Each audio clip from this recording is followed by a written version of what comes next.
कहा जाता है कि सोमनाथ मंदिर का शिवलिंग हवा में तैरता था, लेकिन क्या ये कोई एंशिएंट टेक्नोलॉजी थी या सिर्फ एक सदियों पुराना मिथ? जब खुदाई हुई तो जमीन के नीचे का सच बिल्कुल अलग था। पर्शियन राइटर्स ने मंदिर की वेल्थ और जादुई बातों को बढ़ा चढ़ाकर इसलिए लिखा ताकि उनके सुल्तान इस्लामिक दुनिया में हीरो लगे। सतयुग में चांद ने इसे सोने का बनाया। 2. त्रेता युग में रावण ने चांदी का बनाया। 3. द्वापर युग में श्री कृष्ण ने चंदन की लकड़ी का बनाया। 4. कलयुग में राजा भीमदेव ने पत्थर का बनाया। यही एग्जैक्ट लोकेशन है जहां भगवान श्री कृष्ण ने अपना देह त्याग किया। सोमनाथ मंदिर, भारत का वो मंदिर जो 1000 सालों में ना जाने कितनी बार टूटा और हर बार फिर से खड़ा हो गया। लेकिन इस मंदिर के साथ कुछ ऐसे सवाल जुड़े हैं जिनका जवाब हिस्ट्री बुक्स में अक्सर धुंधला होता है। कहा जाता है कि सोमनाथ मंदिर का शिवलिंग हवा में तैरता था। यहाँ कोई ऐसा एडवांस मैग्नेटिक सिस्टम था जिसने भारी भरकम शिवलिंग को बिना किसी सहारे के हवा में रोक रखा था। लेकिन क्या ये कोई एंशिएंट टेक्नोलॉजी थी या सिर्फ एक सदियों पुराना मिथ? आज हम दावों और हकीकत के बीच का फर्क समझेंगे, बिना किसी शोर शराबे के, सिर्फ फैक्ट्स और आर्कियोलॉजिकल एविडेंस के बेसिस पर।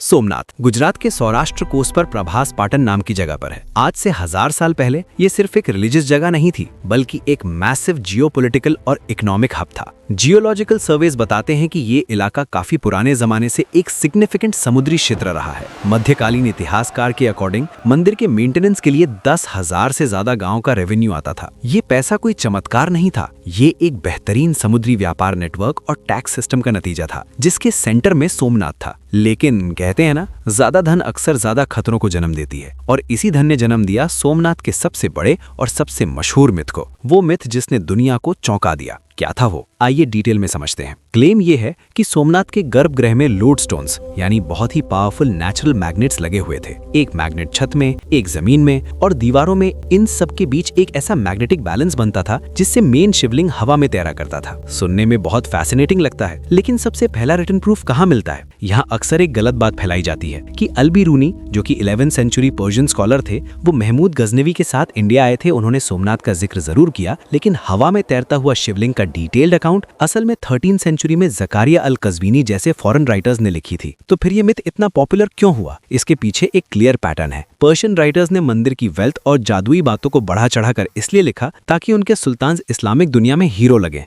मंदिर जितना जादुई लगेगा, उसे तोड़ने वाला उतना ही महान कहलाएगा। लेकिन आजादी के बाद 1950 में असली हकीकत सामने आई। जब इंडियन गवर्नमेंट ने सोमनाथ का रिकंस्ट्रक्शन तय किया तो एएसआई ने बीके थाबर के डायरेक्शन में यहाँ साइंटिफिक खुदाई यानी एक्सकवेशन की। जब खुदाई हुई तो जमीन के नीचे का सच बिल्कुल अलग था। एएसआई को वहाँ ब्रह्मशिला मिली। ब्रह्मशिला वो हैवी बेस स्टोन होता है जिस पर मेन मूर्ति रखी जाती है। क्या ये हवा में था? बिल्कुल नहीं। एक्सकवेशन रिपोर्ट्स ने साफ किया कि ये ब्रह्मशिला 13 फीट गहरी कंजूर पत्थरों की बेहद भारी और मजबूत नींव पर टिकी हुई थी।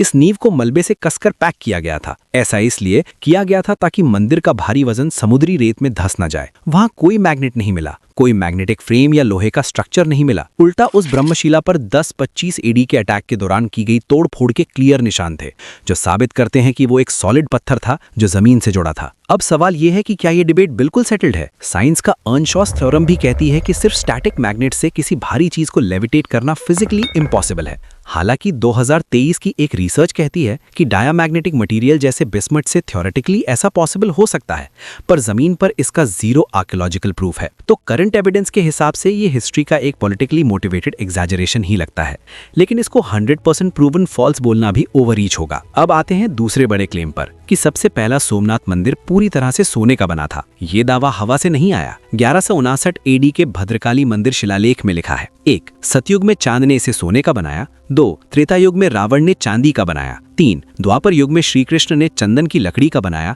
4. कलयुग में राजा भीमदेव ने पत्थर का बनाया। अगर हम इसे लिटरल हिस्ट्री मान लें तो खुदाई में सोने या चांदी के बड़े पार्ट्स मिलने चाहिए थे। एएसआई की एक्सकवेशन में जो सबसे पुरानी बिल्डिंग मिली, फेज 1, जो 10,000 सीई से पहले की है, वो लाल बलुआ पत्थर यानी रेड सैंडस्टोन की बनी थी। बाद के फेज में रफ सफेद पत्थर। सोने या चांदी का कोई आर्कियोलॉजिकल ट्रेस नहीं मिला। ये असलियत में सनातन फिलॉसफी के युग चक्र का एक गहरी सिंबलिज्म है। सतयुग से कलयुग की तरफ जैसे दुनियावी गिरावट आती है, उसी गिरावट को दिखाने के लिए मंदिर के मटेरियल्स का मेटाफर यूज किया गया। सोने से चांदी, चांदी से लकड़ी और लकड़ी से पत्थर। ये एक स्पिरिचुअल मेटाफर है, स्ट्रक्चरल रियलिटी नहीं। और इस आस्था की अपनी एक अलग प्रोफाउंड इंटेग्रिटी है जिसे समझना जरूरी है। लोगों का कहना है कि श्री कृष्ण ने इसे द्वापर युग में लकड़ी से बनाया।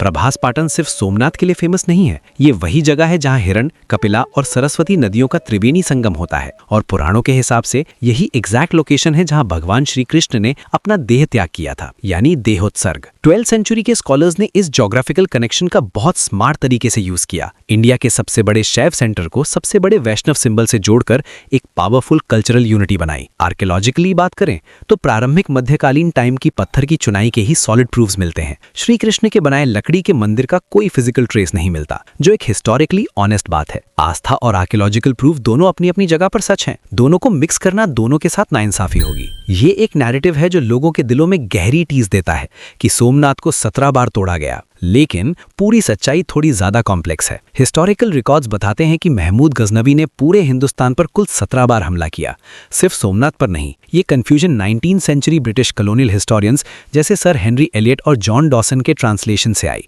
जब मिडिवल पर्शियन बुक्स का अंग्रेजों ने अपनी डिवाइड एंड रूल पॉलिसी के लिए सिलेक्टिव यूज किया। लेकिन दूसरी तरफ सोमनाथ को स्पेसिफिकली 17 बार नुकसान पहुंचा, ये फिगर भी कंप्लीटली बेसलेस नहीं है। कुछ हिस्टोरियंस का मानना है कि अगर अलग अलग हमलावर महमूद, अलाउद्दीन खिलजी, गुजरात के सुल्तान, औरंगजेब सबको जोड़ा जाए तो एक बड़ा नंबर बनता है। ये सिर्फ महमूद ने 17 बार सोमनाथ पढ़ा, इससे अलग दावा है। जो बात क्लियरली एस्टैब्लिश्ड है कि 1025 एडी का महमूद गजनवी का हमला बेहद क्रूर था।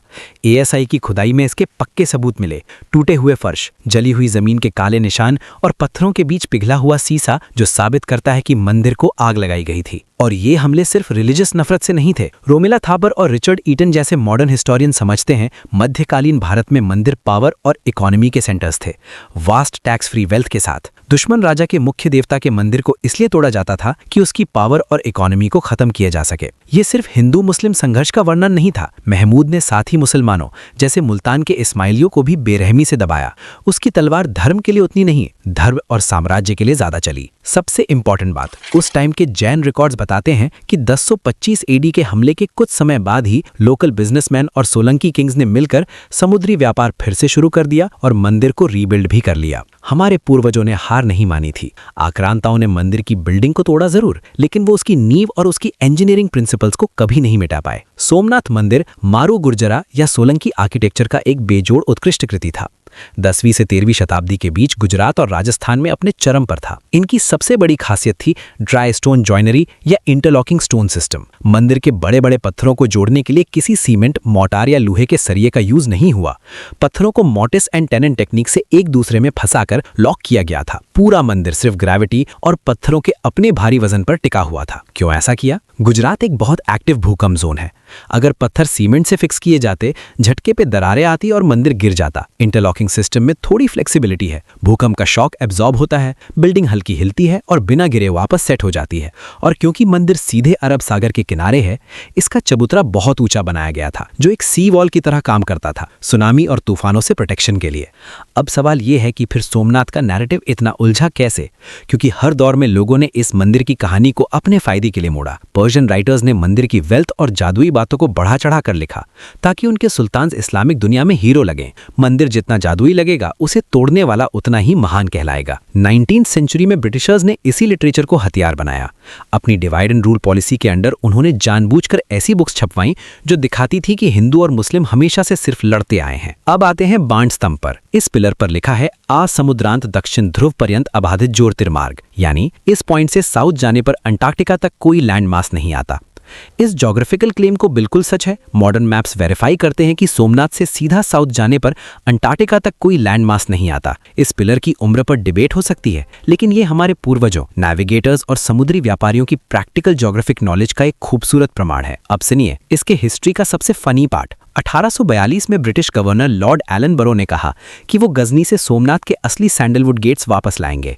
वो गेट्स इंडिया लाए गए, बड़ा जश्न मनाया गया, पर जब एक्सपर्ट्स ने चेक किया, पता चला वो गेट्स सोमनाथ के थे ही नहीं। वो देवदार लकड़ी के बने थे और उन पर इस्लामिक डिजाइन थी। आज भी वो नकली गेट्स आगरा फोर्ट के स्टोर रूम में पड़े हैं। ये अंग्रेजों का एक प्रोपेगेंडा था। 1947 के बाद सरदार वल्लभ भाई पटेल और केएम मुंशी ने रिकंस्ट्रक्शन का काम शुरू किया, श्राइन इटर्नल के विजन लेकर। नेहरू जी इसके खिलाफ थे क्योंकि उनका मानना था कि सेक्युलर गवर्नमेंट को मंदिर नहीं बनाना चाहिए। इसलिए सोमनाथ ट्रस्ट बना और लोगों के पैसों से मंदिर बना। इस पूरी प्रक्रिया में एक चीज जो जेन्युइनली इंप्रेसिव थी, एएसआई ने साइंटिफिक एक्सकवेशन पहले की, फिर रिकंस्ट्रक्शन शुरू हुआ। साइंस और आस्था को अलग अलग लाने का ये एक मैच्योर ऑनेस्ट अप्रोच था। 2017 में वहां जीपीआर सर्वे हुआ जिसमें जमीन के नीचे और भी स्ट्रक्चर्स मिले हैं जो अभी तक एक्सप्लोर नहीं हुए हैं। सोमनाथ की कहानी अभी भी पूरी नहीं हुई। अब इन्वेस्टिगेशन के बाद एक ऑनेस्ट समरी। पहला, आर्कियोलॉजिकली प्रूवन फैक्ट, सोमनाथ एक बहुत बड़ा मैरिटाइम ट्रेड हब था। इसकी इंटरलॉकिंग इंजीनियरिंग कमाल की थी। इसे पॉलिटिकल पावर और वेल्थ के लिए लूटा और तोड़ा गया। दूसरा, रिलीजियस बिलीफ, सोने चांदी और लकड़ी के मंदिर का बनना और श्री कृष्ण का इससे जुड़ना, ये हमारी गहरी स्पिरिचुअल फेथ का हिस्सा है जिसे रिस्पेक्ट के साथ समझा जाना चाहिए। तीसरा, मॉडर्न मिथ, एविडेंस के खिलाफ। सिर्फ सोमनाथ पर 17 बार अटैक हुआ, ये हिस्टोरिकली इनएक्यूरेट है। फ्लोटिंग शिवलिंग का आर्कियोलॉजिकल कोई प्रूफ नहीं मिला। अल-बिरूनी फ्लोटिंग शिवलिंग का पहला सोर्स था, ये भी गलत एट्रीब्यूशन है। चौथा, ऑनेस्ट ग्रे एरिया, फ्लोटिंग शिवलिंग डिबेट साइंटिफिकली ऑलमोस्ट सेटल्ड है, लेकिन 100% प्रूवन फॉल्स बोलना ओवररीच है। बाण स्तंभ की एग्जैक्ट एंटिक्विटी अभी भी अनसेटल्ड क्वेश्चन है। सोमनाथ सिर्फ एक पत्थर की बिल्डिंग नहीं है, ये वक्त की आंधियों में खड़ा एक ऐसा गवाह है जिसने एम्पायर्स को बनते और बिगड़ते देखा है। कहानियां और मिथ्स हमें एक्साइट करते हैं, हमारे बिलीफ को ताकत भी देते हैं, लेकिन एक महान सिविलाइजेशन को अपने पास्ट का सामना पूरी सच्चाई के साथ करना चाहिए, जिसमें ये एक्नॉलेज करना भी शामिल है कि क्या पूरा सच हम जानते हैं और कहां भी सवाल बाकी हैं। हमारे पूर्वजों का असली साइंस, उनकी इंजीनियरिंग, उनकी ज्योग्राफी की समझ, उनकी रेजिलियंस काफी है गर्व करने के लिए। हमें बोरोड मिथ की जरूरत नहीं और ना ही डिसऑनेस्ट सर्टेनिटीज की, क्योंकि अल्टीमेटली इतिहास इमोशन से नहीं प्रूव से लिखा जाता है, और एक ऑनेस्ट हम नहीं जानते कभी कभी सबसे बड़ा सच होता है।